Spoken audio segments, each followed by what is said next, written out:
All right. We got to bring in the Facebook groups if they are working, which we never know if they're going to be working or not until we click live. And even then, Right. we sometimes don't know until a little bit later. There's Good one. luck with that. There's two. Good evening, everyone, and welcome into another episode of the Dev Valley Deep Divers.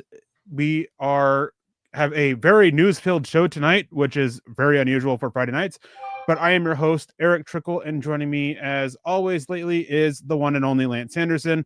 Lance, my man, how you doing? Well, I just had to mute my phone because I forgot to do that. But I'm doing good, man. It's been a long week at work. This job has been incredibly difficult over the last handful of weeks, but this week's especially with product resets and trying to get new stuff in and everything like that. Coming out of obviously draft season is among us here, so I'm trying to just balance that work life with home life, getting everything done I need around the house. It's been a grind, but I'm doing good. I'm excited to be here on a wonderful Friday evening to talk Denver Broncos football with you. How are you, my friend? Yeah, I'm doing good. I'm really tired. I'm still trying to, balance out, doing the morning shows with Nick and getting enough sleep when I have insomnia and don't sleep well. And, still working away at a dieting, trying to get back to working out, which I haven't been able to do for a few months because of a lack of space and weather issues and a bunch of other issues that have kept me from doing that. But, at least I haven't put on a bunch of weight. My weight's only been staying in the 270s. So I'm glad for that, at least. Low 270s. To be specific. So I'm glad for that, but I'm even more glad that we are getting one step closer to the draft. That's our Christmas. That's my Christmas. Yeah. Oh yeah. And I love Christmas. I love the draft even more. So, but today, can I offer some context to the whole Christmas thing really fast? Yeah. This dude, when he says he loves Christmas, literally the group chat messages that he sends us of the way they decorate their house, the Christmas presents they get, the Santa presents, like everything. It's crazy. You think this guy loves the draft? He loves Christmas even more, and it's impressive. It's quite honestly impressive. But anyways, it is a news-filled show. We have quite a few topics that we want to try to get into. Obviously, you can see with the title of it, the big one is the restructure. Jonathan Cooper restructured his deal, and I'm curious, Lance, have you seen the information behind it? I saw a little bit on milehighhuddle.com. Obviously, there's an article up there. I believe it was Zach that wrote it. They converted the $4 million roster bonus into a signing bonus, which adds about $3.2 million immediately in salary cap space. So the Broncos now have about $17.4 million in available cap room per over the cap. So not necessarily a huge move, but something to just add a little bit more wiggle room. And obviously the Broncos have somewhere between $8 and $10 million are going to need to allot for the rookie class. So no. Well, okay, go ahead. I had a thread on this the other day, and it's frustrating to me because it's not that complicated. It's not complicated. I'm not trying to slam you down or anything like that. You're good. Just trying to help educate here a little bit.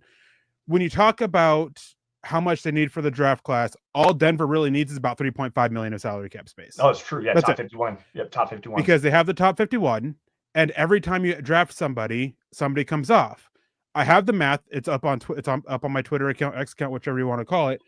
And Denver's only picks that will go onto the top 51 for Denver is their first 4 rounds. And with each of those, all 4 of those players kick off a player who is making about $900,000 against the salary cap. So it's not 8 to 10 million. And even when you trade down, it still has that same issue. If you're trading down from 20, well, then you're not having as much as 20. And depending on what you trade for, it might be even less. It might be a little bit more. And I think the actual number is like 2.9 million, but 3.5 to 4 million to be safe. So when it's just, it doesn't take a whole lot of time to sit there and figure out how much they actually need. But anyways, with Jonathan Cooper's contract, one thing is worth noting too, is that this was not done for any kind of move to be made immediately. Even though they could still make a move, they could still look at adding another receiver. They could still look at adding another running back. The thing is when they made this agreement with Jonathan Cooper, this was the plan all along. The Broncos were in a tight spot with cap space last year. They structured this contract, and they had a clause in the contract that they could convert on March 17th his roster bonus to a signing bonus and add a void year, that they could do exactly what they did, and they decided to exercise that. And that's why we're here. They did it because of math for the salary cap situation they had during last season, not for anything right now. And that's basically all there is to it. It's still a prudent move, though. I mean, you're coming off of the Russell Wilson salary cap hit from this season. You're still carrying what, $35 million, I believe, in dead salary cap. So that's $35 million you don't get to use. You add another $3 million, whether they're going to use that right now on maybe I believe Mike Kliss was saying they could add a wide receiver, 2.5, 3 kind of a player, another veteran running back, maybe another edge defender in free agency. Like there's or a linebacker if they wanted to. That $3.2 million could go to a guy like J.K. Dobbins or like Nick Chubb. It absolutely could to go and bolster out this running back room to really open up your options at 20th overall. Yeah, I mean, I'm just saying it wasn't made because they have a move in mind that they needed this extra space. Right. They did it because they had it planned in. They still can make that move. It just wasn't done with a move in mind. Yeah, that's interesting. And before we get on to the next subject, we have Papa Bear coming in saying, David McElroth with a $2 donation saying, good evening, Broncos country. Good evening to you, Papa Bear. Hope you are doing great. We also have David Youngkin coming in, just saying, stopping in to say hi. I hope everything is going well, David. I remember that you mentioning the other day about some health stuff and some other stuff going on. I really hope everything's okay. Hope to hear from you. And everything's going well there. We have Proud Zenial coming in saying, just walk Erick 10K steps a day, every day, bundle up, get outside no matter what the time of day. I was almost 270 pounds last year, sitting at 205, walking 10K a day. You can do it. Go Broncos. I would love to. It's just that I have a daughter. I work from home. And so I have work, daughter, we homeschool. I'm the main teacher for my daughter. And then, by the time my wife gets home, it's already getting late. I'm up early in the morning. Even when I'm not doing the shows with Nick on Monday and Wednesday morning, I'm still up in the morning, 5:30 o'clock in the morning for 5 days a week because of that's what time my wife leaves for work. So there's a lot that goes into it. And a lot of it is the weather. It's snowy, it's wet, it's cold. And one thing I hate is I hate being cold. And I know I'm making excuses for it, but there's also other issues in play with me that make it hard for me to do that. But it is one reason why that I'm looking at getting a treadmill or a walking pad or something like that so that I can still do it at home, because I know getting your steps in is extremely important, even if you're not losing weight. So it is something that I'm trying to do. But before we continue on with this, Lance, we do have a presenting sponsor. So we're going to be getting into some underdogs here. Lance, take it away. Yeah, guys, nothing beats March basketball. Bring the fun of the bracket to every game day by making entries on Underdog. Underdog is one of the leading sports apps, and you can play now in your state. Do you want to win up to 1,000 times your money? You can with Underdog. So to play, choose whether a player will go higher or lower on one of their stats like points, assists, rebounds, and more. Underdog's got all of your favorite leagues, teams, and stars to choose from. Create entries with all basketball picks or mix and match across other sports. You can play with as little as $1, and if you get everything right, you can win up to 1,000 times your money. So turn $1 into $1,000 just with your hoops knowledge. Yeah, guys, download the Underdog app and sign up now using the promo code MHuddle to unlock a special offer of up to $1,000 in bonus cash when you make your first deposit. Join in on the fun when you sign up with the promo code MHuddle. Claim your special offer today and get up to $1,000 in bonus cash instantly upon your first deposit. Now, you must be an 18 plus, 19 plus in Alabama, Nebraska, 19 plus in Colorado for some games, 21 plus in Massachusetts and Arizona, and present in a state where Underdog Fantasy operates. Terms apply. Void in Colorado. Concerned with your play. Call 1-800-GAMBLER or visit ncbgambling.org. Arizona, 1-800-NEXT-STEP or text NEXT STEP to 53342. New York, call the 24/7 HOPE line at 1-877-8-HOPE-NY or text HOPE-NY. And thank you, Underdog, for the sponsorship. Thank you, Underdog. We appreciate you. And now, getting back to the chat, we have some more people here that we want to say hello to here. Of course, we have Michael Ronquillo coming in, whose comment I have suddenly lost. I'm sorry, Michael. There we go. Good evening, Erick and Lance on the Dove Valley Deep Divers. Go Bo Broncos. We have Ernie Mays coming in saying, hello, Erick and Lance. Go Broncos country. Only go Bo Nix 4-6. 100% there. We have Pro 16K. Never enough time in the day. Ain't that the truth? Like, that is one of the truest things that I have ever seen in my life. There is never enough time in the day. Glenn Ashley coming in saying, good morning, Erick, Lance, and Broncos country. Who's your best 1-2 punch in the draft at running back to get our backfield the kickstart it needs? Glenn, I'm going to start this message. We're going to come back to it here in a little bit because this is a part of the conversation that we're going to have later. We will come back to it. Trust me on that. Yes. Phil McLaughlin coming in saying, good evening, Erick and Lance. Were you surprised with LJH, Lil Jordan Humphrey, leaving? Now, this is the next part of this conversation. He's a Sean Payton favorite, Lil Jordan Humphrey. The belief was that he was going to bulk up to about 235 to 240 pounds, and he was going to come back and be more of a tight end for the Broncos. Instead, he's bolting. He's passed up on a deal that was on the table from the Broncos to sign with the New York Jets because he felt that it was a better chance for him at wide receiver. Mm-hmm. Lance, is this a blow to the Broncos offense at all? Not really. I mean, Lil Jordan Humphrey was a quality player for what his role was. I mean, typically used as a blocking receiver. There was some crossing routes where in the past where he had a lot of good catch and run ability, which was fun to watch, and it made a lot of plays, and it was everybody got super hyped up about it. But honestly, no, this isn't necessarily the biggest loss for what the Broncos have at their wide receiver room. They're trying to get younger. They're trying to get faster. They're trying to get more versatile. And with Lil Jordan Humphrey's skill set as that blocking receiver, specifically on screens and slants and stuff like that, getting him out and as a run blocker as well, they're going to miss his ability. But I think that they can get, again, younger, cheaper, more upside as a receiver with moving on from him. Good luck to Lil Jordan Humphrey. He was a quality guy in the role that he had, but he wasn't a game-changing type of wide receiver that the Broncos need to add to this roster. Yeah, I'm going to say something that's going to get a lot of people go grab their pitchforks and torches, but he saw a lot of time on the field out of necessity because of the status of the Broncos wide receiver room. Yep. He was fine for his role. Hey, he's a little bit overrated as a blocker, and what he did as a receiver after the catch, a little bit overrated as that. So it's that's that. But I mean, he's a number 5, number 6 receiver who, again, the Broncos, they were very young. They were needing Marvin Mims to step up. When Marvin Mims did, he started to see a little bit more. Then Devon Bailey's health helped lead to Lil Jordan Humphrey seeing a lot of time. Troy Franklin's lack of development helped Lil Jordan Humphrey see a lot of time. So it's fine. It's whatever. They replaced part of his role with Evan Ingram, which is why that they were kind of wanting him to bulk up. They wanted him to be this Evan Ingram role, and they also replaced the blocking aspect of it with Trent Sherfield, who is a special teamer and a blocking wide receiver. So they've essentially replaced him. Granted, they do it with 2 players, but they are 2 players that offer a lot more.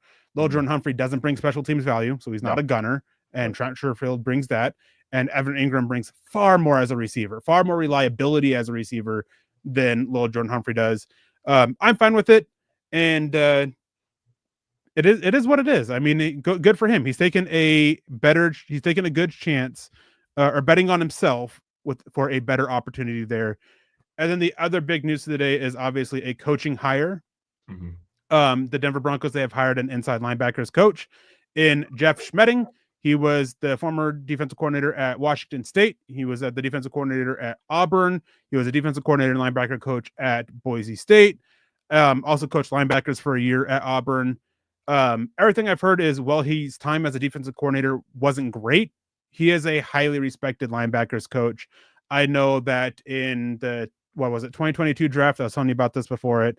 After this hiring, one of the things that I heard was that there was some comments made during the draft process from Derek Hall, who was an outside linebacker, an edge rusher for Auburn under Schmedding, and then Owen Popoe, who was a linebacker for them, and both of them praised Schmedding for helping them understand what their role was and what they were to do, and just helping them pick things up quicker on the field with their play recognition and development.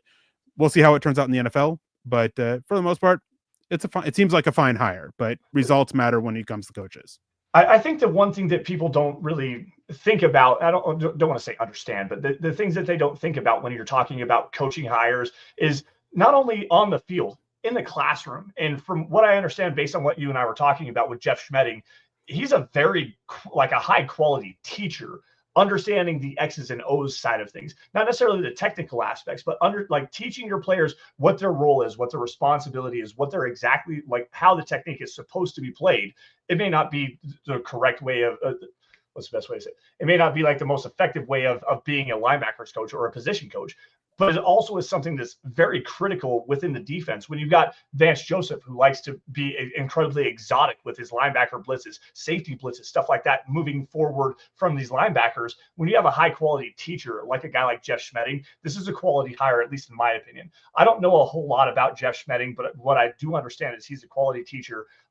In terms of being a defensive coordinator, he was fired from Washington State following the season because their defense allowed 429 yards per game and 5.2 yards per rush. So him teaching a full scheme may not be the best thing, but for him to be able to sit down and teach these linebackers what their role is within the scheme could be a big boon for the Broncos defense this year. Yeah, and David Youngkin saying, I'm going back to bed. Need rest. Have a great night, everyone. You Good night, too, Dave. and get that rest and get to feeling better.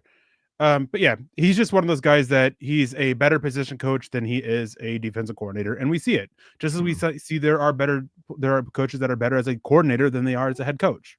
It's just the way of life. Sometimes that extra responsibility can drag them down, and it takes away from where they specialize in and focus on. So it seems like a fine hire, but again, results matter, and we'll have to wait and see. We have Ernie Mason have a treadmill. It's awesome. Go Broncos. Yeah, definitely one of those things I want to get. One thing that I've looked at is getting a standing desk as well, and then getting a walking pad for my office.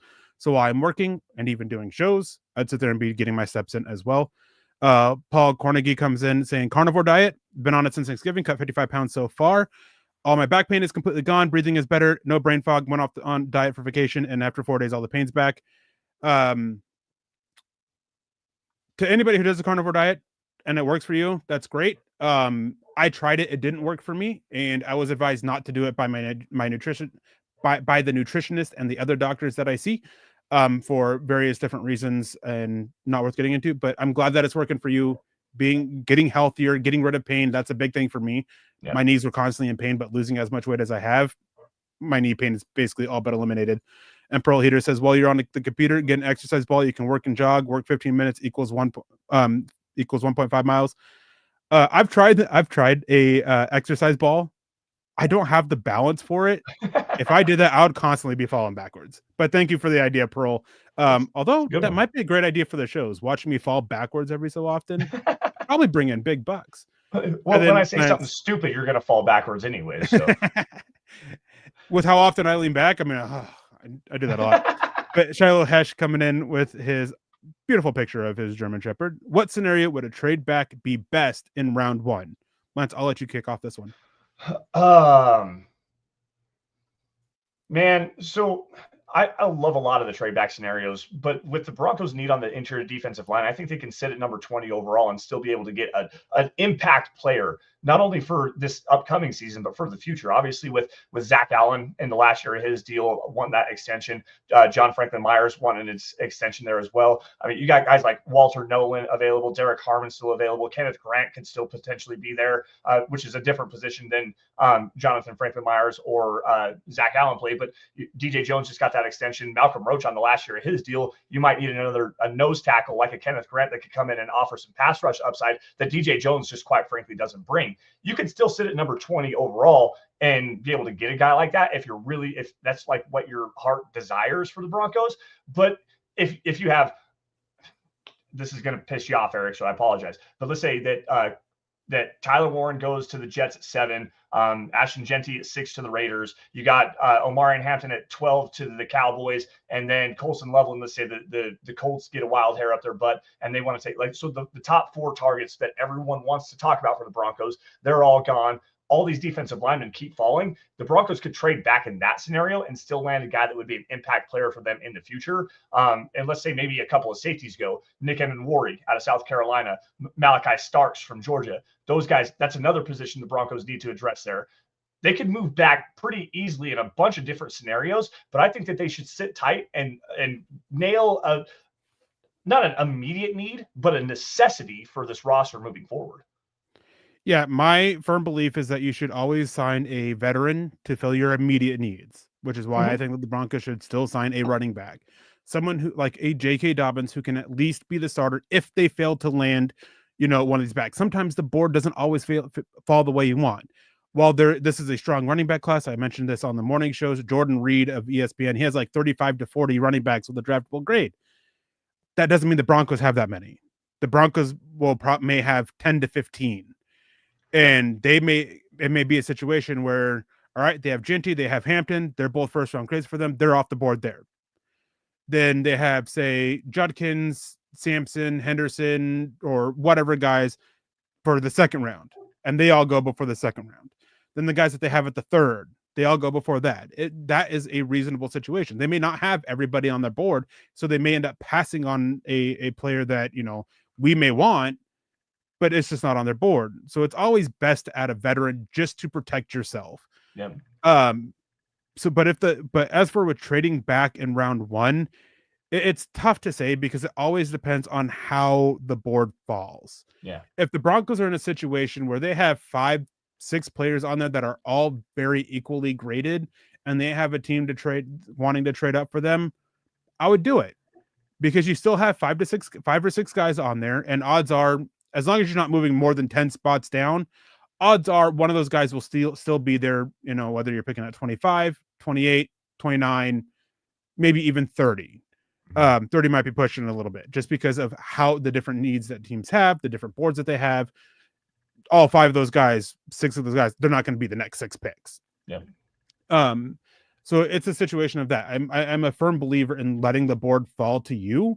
And the Broncos, we've seen them with George Payton and Sean Payton. They've kind of been that way. When they get that guy who they really want, that might be their last player in this certain grade range, and they don't think he'll fall to him, they'll move him, get him. That's what they did with Marvin Mims. They moved up and got him. George Payton did that with Javonte Williams. Didn't pan out, but they had a first-round grade on Javonte Williams. He fell to where they did. They didn't think he was going to fall to where they were originally sitting. They moved up and got him. So I firmly believe in letting the board play out. And especially in a year where they could really use a defensive lineman. I know DJ Jones is back.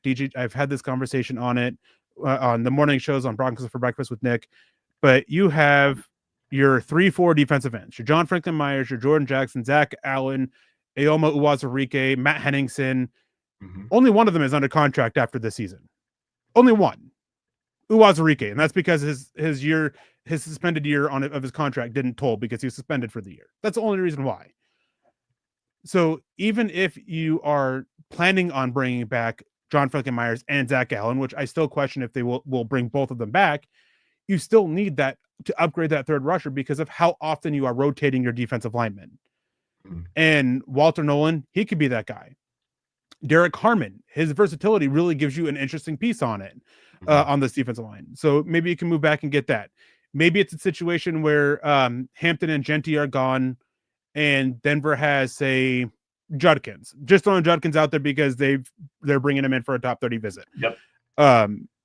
Maybe they have Judkins as valued right around 40 or so.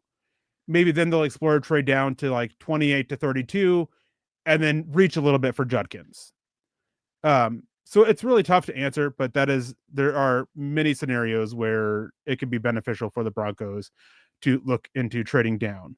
Well, and another topic that we have today. Oh, go ahead. One last thing before we move on. I know we got to move quickly here, but it also takes 2 to tango. What teams could be interested in moving up? I mean, we talked about this last week. What is it? Minnesota might be looking to move up for a defensive lineman.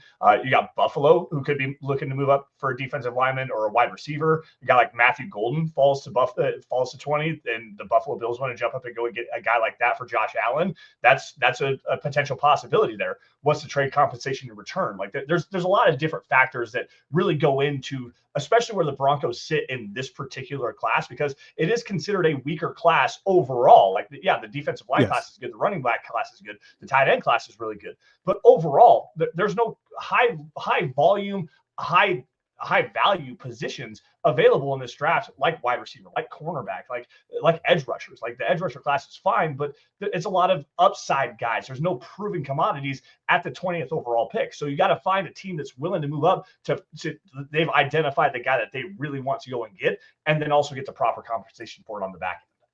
Yeah, and that's one thing that Dane Brugler of The Athletic has brought up. He doesn't think that there's going to be a whole lot of trades of teams wanting to move up from the second round into the late of the first because they don't want to give up those day two picks that it would cost to move up that, which I fully understand. With the way that this draft is, the guy that you're getting at 40 is going to be not the same, but not graded much higher than the guy that you're going to be getting at 64. Yep, exactly. It is a class that doesn't have the great talent at the top.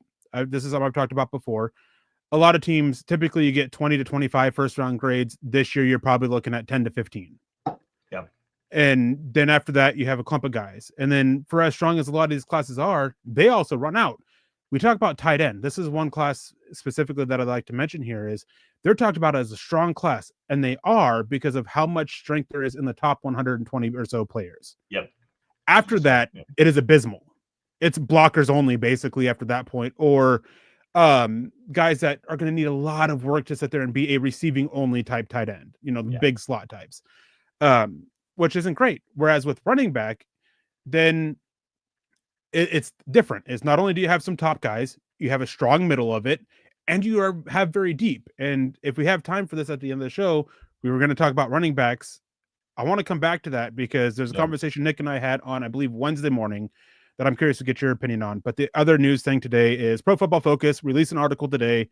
And there's an article up with my opinion on it and my take on it of the Broncos making a trade, urging the Broncos to make a trade specifically for George Pickens, the Pittsburgh wide receiver, because of how he's similar to DK Metcalf and how they paid DK Metcalf and how George Pickens is on the final year of his deal and how it could help Denver. I'm all the way out on this. I make that clear in the article. I am all the way out on this. Mm-hmm. Not only are you going to have to trade draft picks to get him, he's on the final year of his deal. You are going to have to give him a new contract. You are already dealing with a contract dispute with Bo Nix's favorite target in Courtland Sutton. Mm-hmm. If you trade for George Pickens, you are likely alienating Courtland Sutton, especially because when you trade for him, you will have to give him that contract. Yep. You're not going to trade a third or a fourth round pick for him along with other stuff and not have an extension agreed upon him. And that doesn't even get into his attitude and his character. Dude walks off the field. He gives up on plays. He's consistently late to meetings. He is consistently butting heads with his receivers coach. That is not the type of player that you want when you have a young quarterback and a young wide receiver room. No, I agree with you 100%. And while in the article, they talked about George Pickens and Courtland Sutton being kind of similar receivers. And Eric, you and I talked about this. Pickens is more of a vertical threat. Like he's a guy that can take the top off of a defense. He runs really good routes as a post, a deep over, a go route kind of receiver. And he can be the contested catch on the sideline guy. Sutton's better in a lot of those different aspects. He's also better in terms of what Sean Payton likes to run within the offensive scheme. The dig routes, the crossing routes, the slant routes. Well, Sutton is not the best and as a slant receiver because there's inconsistencies with him catching the football on slant routes. He's still a better overall receiver than George Pickens is, at least in my opinion. The high-flying verticality that you get out of George Pickens, yeah, well, that would be great. You have guys that can fill that particular kind of a role. They might not be as big of a body. Like George Pickens is 6'3", 185 pounds. But you've got guys like Marvin Mims. You've got guys like Troy Franklin. You've got those straight line speed guys. You need another player that can work over the middle of the field. Outside of just the personal, the off the field aspects, the headache that George Pickens is and the money, it doesn't make sense to add him to the room in general. You've got guys that fit that kind of skill set that he brings to the table. Yeah, and I definitely agree. It's just one of those things. I mean, part of the reason why Troy Franklin fell is because there were some attitude issues there at Oregon. The last thing you want to do is bring in somebody who might, make it seem like that kind of stuff is okay, especially when, as Dylan said, it's a toxic personality and toxic personalities can be infectious. Yep. And Sean Payton is doing his best to change the culture. It's why a lot of players, a lot of fan favorites in Denver's moved on from because they may not have had the right fit for the culture that Sean Payton is building. And so I think it was a idea pulled out of nowhere. I don't think the Steelers have any interest in trading him. And even if they were, I don't see Denver as having any interest in trading for him. No, period. 100%. I'm with you 100%. And we have Spider-Man, Peter Parker, coming in saying, "Good evening, gents. Assuming the Broncos are going to wait and target a tight end in the third round or later, why is everyone sleeping on Mitchell Evans? His post-knee injury tape looked encouraging." I mean, I think you kind of hit it. Knee injury. Bronco fans and a lot of Bronco media have been scorned by tight ends with knee concerns or lower body concerns. Greg Dulcich and Jake Butt. I'm a big fan of Mitchell Evans. I think he could be a fine number 2 tight end. I think he would start off as a number 4, number 3 with a little bit of growth. I think he can fit the mold as an inline tight end with growth as a blocker. And he can be kind of that little bit more than a safety net tight end, but that's the floor that you're getting out of him. I like him in the 4th round. That's where I like him. I'm not sure I would do 3rd round. 3rd round for me, that is Terrence Ferguson. Or Mason Taylor if he falls there, which I'm not sure. And who knows with Arroyo from out of Miami, because there's been some concerning stuff about his knee coming out. Speaking of knee injuries, and then Gunnar Helm. How does that ankle heal up? He sprained it on his first attempt on the 40 at the scouting combine. Tight end, it's one of those things of like, I fully expect Denver to still draft one. I don't, depending on how the board falls. Obviously, if Loveland is there at 20, it would be hard to pass up. I'm not sure that there's like really a tight end that fits the mold in the second round, unless they really like Mason Taylor. And then the third round, you have, for me, Taylor, Ferguson, Helm, and then the fourth round, there's a couple more options. That's where you might be looking at Harold Fannin Jr., who can really, become a Evan Ingram type tight end. Not much of a blocker, but can offer a lot as a receiver. Do you know much about Mitchell Evans, Lance? I haven't got a chance to watch him, so I'm going to stay out of that conversation. But Elijah Arroyo out of Miami, I know the knee injury concerns coming out of the combine were very real. Like there's a lot of teams that are taking him off of their board specifically because of those knee injuries. But I haven't seen Mitchell Evans, unfortunately. I haven't got a chance to really deep dive into the later round prospects of this tight end class yet. That's next up on my position list to watch, by the way.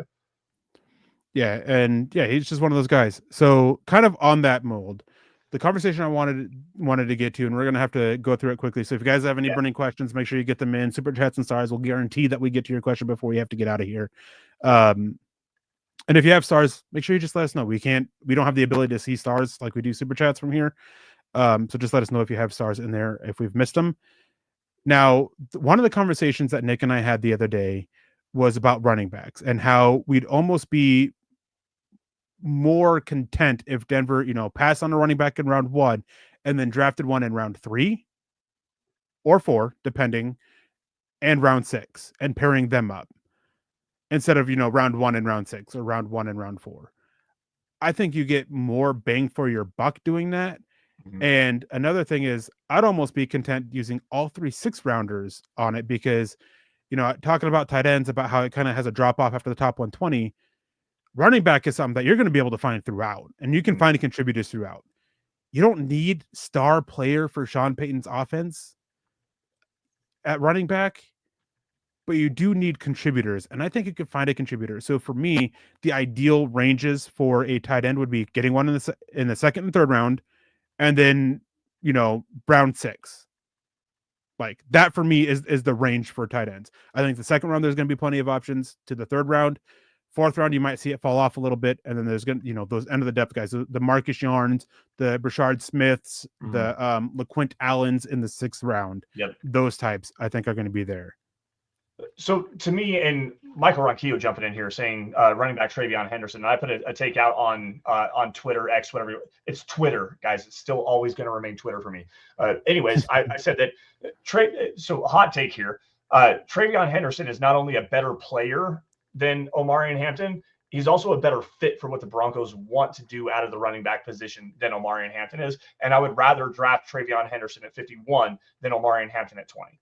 And I mean that because he's more versatile as a receiver out of the backfield. He's got way more explosiveness. The long speed is great. He has home run hitting ability. He's a legitimate track star at the position. Hampton, while he has good burst, good size, decent as a receiver, there's vision issues there. He's not necessarily the best tackle breaker, at least from the tape that I saw. There's some home run ability too. Don't get me wrong. Watch the 2023 Clemson tape if you doubt that. But to me, given what the Broncos need to add to this running back room, you've already got a bully up the middle in Audric Estime. Get a guy that can really bring a true 3-down dynamic skill set in TreVeyon Henderson. And then to me, if you're going to draft, if you get Henderson at 51, your 4th round pick, DJ Giddens out of Kansas State. That's another guy that runs really well between the tackles. He's got shifty feet. He's got a great jump cut. He falls forward constantly. He's a decent enough receiver out of the backfield that you can work with him, although there's some issues with consistency with his hands. But you've got a guy that, this may seem odd to you, but when I watched DJ Giddens, he reminded me a lot of Aaron Jones in his running style. And that was a player that the Broncos really liked, that they were aggressively pursuing in free agency before he signed back with the Minnesota Vikings. DJ Giddens and TreVeyon Henderson, that's a 1-2 punch. You add to this room, you have 2 guys and Audric Estime that offer versatile skill sets that can bring different dynamics on all 3 downs and just rebuild this running back room completely. That's the direction that I really like this Broncos team to go in. Yeah, just to be clear, the Broncos weren't able to legally pursue Aaron Jones as he re-signed with the Vikings before free agency started. Right. But there was a lot of belief and a lot of chatter that had he hit free agency, that his decision was basically between the Vikings and the Broncos. Yep. The issue with Henderson is, and there's been some stuff coming out about it since the combine, is the knees, the injury history. Yep. And again, that's concerning. If it wasn't for the knee injuries, we're probably talking about him as a first round prospect. For me, the guy, and I put this out on Twitter the other day, Nick Kendall, our colleague, good friend, my co-host in the mornings now, he mentioned about how Omarion Hampton is closer to running back 3 than he is running back 1. And I put out as like, it's not a take that bothers me at all, because he is my running back 3. You know, I went back and rewatched him. I know a few weeks ago I was really low on him, didn't view him as somebody in the top 100, and came around a little bit. He's sitting around, you know, like I think he's like 49th overall player for me right now. Vision issues are a big concern with me. It is something that I really value, and that is something where he struggles with the most.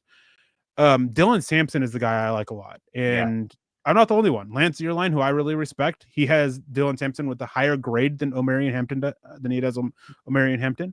And one of the reasons why I like him is, despite him being small, he's 5'8", 200 pounds. You know, he's a guy that a lot of people are writing him off as an outside zone, outside runner, outside the tackles. You know, that's it. I think even though his stats aren't as good as a receiver as Omarion Hampton's are, I think he offers up more. I don't think he is just a screen and swing and flat, you know, receiver out of the backfield. I think that you can, you know, run a lot more out of him, and you can line him up in the slot and run more out of him. But the best thing is that he was one of the most efficient running backs in short yardage situations and goal line situations last year in college football. He is one of the most efficient backs in that situation in the last 15 years. Yeah. He did extremely well for it. And this is one of those things where his size helps him. Now, there's a concern with that his size. Can he take a beating? Now, on the way he's built, it helps him out. He's not much of a blocker, so he's not going to replace that. Omarion Hampton definitely takes the field there. And it all comes down to is, what are you looking for? Because they are two very different types of backs. Just as Henderson is a very different type of back from Sampson, Judkins, Hampton. You know, if you want to go for a 1-for-1, you have Hampton and Judkins. They are the two really close together players. So that's something that you want to look at. So going back to Glenn Ashley's comment, since I promised that we would, who is your best 1-2 punch in the draft at running back to give our backfield the kickstart it needs? For me, it's a guy that you mentioned, DJ Giddens in the 3rd round, and then Marcus Yarns in the 6th, or Damian Martinez in the 4th round, and LaQuint Allen in the 6th, depending on who falls there. Those two, either of those two, I mean, you could switch out either the first two and either the second two and be fine. Any combination of those almost any combination of those 4 two. Giddens and Martinez and Allen and Yarns, I would love it. And I think that the Broncos the running back room is far more improved coming into the season than it was last season. What about Brashard Smith out of Southern Methodist? And I don't remember where he transferred from. He was a wide receiver. Was it Miami?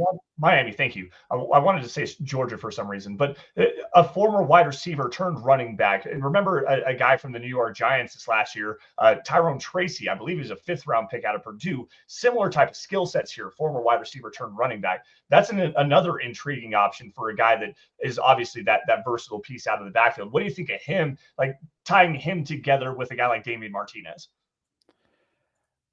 At least with LaQuint Allen and Marcus Yarns, I see a little bit more as a runner than I do with Brashard Smith. Brashard Smith, I think, you are looking at him as a Ty Johnson, where he's going to be on there on 3rd down, and 70% of the time you're passing the ball, and he's going to be running a route. Right. Because he doesn't offer up blocking. You can run with him every now and then, but he's not a guy that I'm going to be looking at least with LaQuint Allen. And again, with Marcus Yarns, I see a little bit more as a runner, to where it doesn't have to be, you know, on 3rd down, even on 3rd and shorts, where you either have to have a different running back in, or you're having him run a route. It doesn't have to be that kind of situation, because they offer up enough to go get that. I do like Brashard Smith. And if Allen and Yarns aren't there, then Smith would probably be my 3rd choice. Gotcha. Sorry about that. I was coughing and damn near stopped my camera. Last thing here. I want to go back to Dylan Sampson out of Tennessee. 5'9", 200 pounds. Compares favorably in terms of skill set here as well. Quentin Griffin. You remember that name? Former Denver Bronco out of Oklahoma.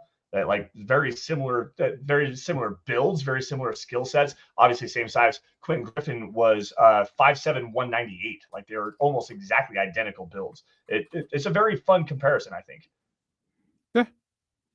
I mean, it's interesting. And, Sean Payton, he's had those smaller type backs before, and he's had a lot of success with them.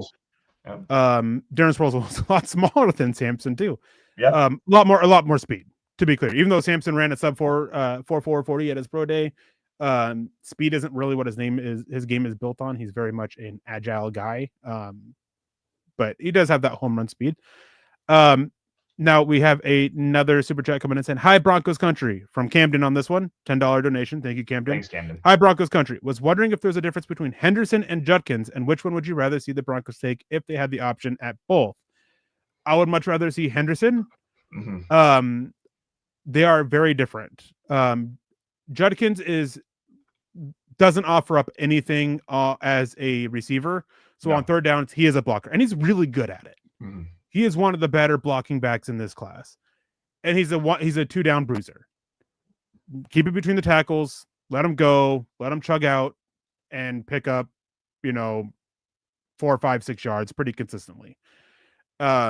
He doesn't force a lot of missed tackles, but what's more concerning for me with a running back that size is his low yards after contact. Mm-hmm. It's very low for college football, and when you see it transfer to the NFL, it typically gets even worse as the game gets stronger and faster. Mm-hmm. It's the 6th worst among draftable backs this year at like 3.6, I think, yards after contact, which is closer to the middle of it for NFL backs this last season. But again, you typically see a drop after that. And by the average drop that we've had over the last 5 to 10 years, I think my data sampling was 7 years to be exact. I can't remember for sure. It typically drops by another yard. That's just for Judkins. That's not that much of it. Henderson is another excellent pass blocker, very much a receiver, more of a space guy, not a guy you really want running between the tackles a whole lot. Can do it, not what he specializes in. And then, of course, the knee injury history. Yeah, with Quinshon Judkins, the big thing is there was a significant drop off in, I don't want to say productivity, but effectiveness is probably the best way to say this. When he transferred out of Ole Miss, that tape at Ole Miss was electric. This dude was constantly breaking long runs. At Ohio State, you didn't see that nearly as often. And I think there's some vision issues with Quinshon Judkins that I don't necessarily like coming out of the backfield. Runs into the back of his blockers a lot. There's a lot to be desired. Like you said, after contact, he falls down relatively easily. And again, not a great receiver out of the backfield. A solid player for sure. He's more DeAndre Swift than he is David Montgomery for sure. If you want to go to like that kind of comparison. So to me, I would, again, I've already pounded the table for Travion Henderson multiple different times. That would be the guy that I would go, at least in my opinion. He's a better fit for the Broncos, a better all-around player in my opinion as well. He's running back 3 for me. Yeah. And then we have a lot of people asking about Devin Neal. Devin Neal's tough. He has some vision issues, very bursty, very agile, but sometimes he just doesn't see the hole well enough. And then big issues at the Senior Bowl too. The Senior Bowl was a big tell for him. Yeah, a lot of issues there. And he's another one where, missed tackles to yards after carry, it's not great. So that's an issue there as well. Anything else, Lance? No, I think I'm good to go. It was a great conversation. Sorry we ran a little bit long, but no, it's a fun conversation as always. Thank you guys for joining us. We definitely appreciate you. Yeah, and before we get out here, just gonna pull up this comment here saying it's really hard to see Lance and I work together anymore. Like Lance, getting annoying. Like Lance a lot more. Remember me saying burrito for Benito, and my takes are subpar. One, if I said burrito for Benito, it was probably just me misspeaking. It happens. My takes are subpar. You can feel that way. I can't sit there and change how your opinion of my takes or anything like that. Me not being very nice to Lance. Again, perception. Lance is one of my best friends, and it's us hanging out and talking. And the thing is like, if you have this, deep feelings about me, you don't have to tune in and watch. Like it's that simple. It's like a comment we got on a show last week saying about how annoying I am. Nobody's forcing you guys to watch me. I'm sorry you guys feel that way. I try to be, I try not to be annoying. I try not to come off as mean or all these things, especially towards Lance. And no matter what I do, I still come off that way. I've gone back and watched it. I've had people close to me go back and watch it, and they're not seeing the same things. So perception matters. But we appreciate your opinion. I'll take it under advisement, and we'll be back next week. Let me glad to be doing these shows again with Lance, even if JNH you're not. Let me jump in here really fast because Erick and I have a very special friendship. He's literally one of my best friends. We have obviously the group chat. We talk privately constantly. Erick was supposed to be a member in my wedding. Like he was supposed to be one of my groomsmen. Unfortunately, he wasn't able to travel down to where I lived to be a part of that. It's not. That's a different thing. I've already addressed this. Erick and I have a very close, tight-knit relationship. He's one of my best friends. I wouldn't do this show if I didn't think that he valued my opinion. I wouldn't be here. So please, guys, like leave that to your own thoughts. Like it is what it is, and we're never going to be able to please everybody. We've already got this bad boy mentality. Like we know that. Plain and simple. We already know that we piss people off, but at the same time, we love talking with each other. We talk literally every single day, whether we agree on everything or not. It is what it is. Erick slaps me down, I slap him back. It's fun. It's always a good conversation. Hey, easy there, killer. Anyways, last thing I have to say to that is, hey, I got a giant Venator and a giant Falcon, so I'm all good. Silly. Anyways, guys, thank you guys for the. No, my camera's all messed up. I'm gonna get yelled at by Nick again. Oh no, he's gonna yell at me Monday morning. Anyways, thank you guys for tuning in. I hope you guys had a wonderful night. But before we get out of here, we definitely have our matters of business here to take care of at the end, which is, of course, if you aren't already, make sure you're subscribed either on Facebook to the Facebook groups, on YouTube, on Twitch, Twitter, or following on Twitter or X or whatever it is you want to call it. Make sure you like and share. It's a good way to help with the algorithm, as the algorithms are ever changing and ever being a nuisance to us. Make sure you go to Spotify or Apple Podcasts or wherever you go and leave a 5-star review for a chance to win some gear each month. You can win some hats like Lance is showing. I'm not wearing it because I actually just took a shower before we went live and I didn't want to mess up my hair too much. Yeah, you guys get a chance to win some different gear, which, speaking of gear, you can go to mhhmerch.com to get your gear on, not swag. I hate the word swag. I refuse to say swag. But again, you guys can get hats, shirts, I believe sweatshirts, posters, coffee mugs, all sorts of stuff on there. They make awesome gifts, and it's always a way to help us. But again, sometimes times are financially tough, and you can't always do so. So subscribe, liking, and share. That is one of the best ways to do it. It only takes a matter of seconds. You guys can also follow us on Instagram at Mile High Huddle with an underscore between mile and high and huddle. You can follow us on Facebook, facebook.com/Mile High Huddle Pod and facebook.com/Mile High Huddle.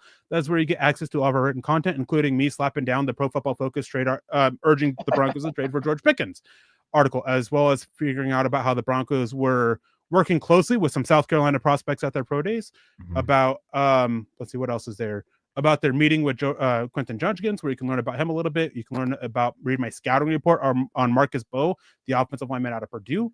I also have a few other scouting report articles up on there as well, and a bunch of other articles that you guys could read there. Not just my work.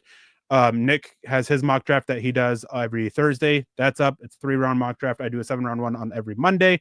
You can get access to all the breaking news from Chad and Zach. They cover all of that. And you can also get it by following us on X or Twitter at Mile High Huddle or at MHH Pod. We are one of the many Mile High Huddle podcasts, and we appreciate you guys tuning in and joining us for this night. And yeah. Any last words, Lance?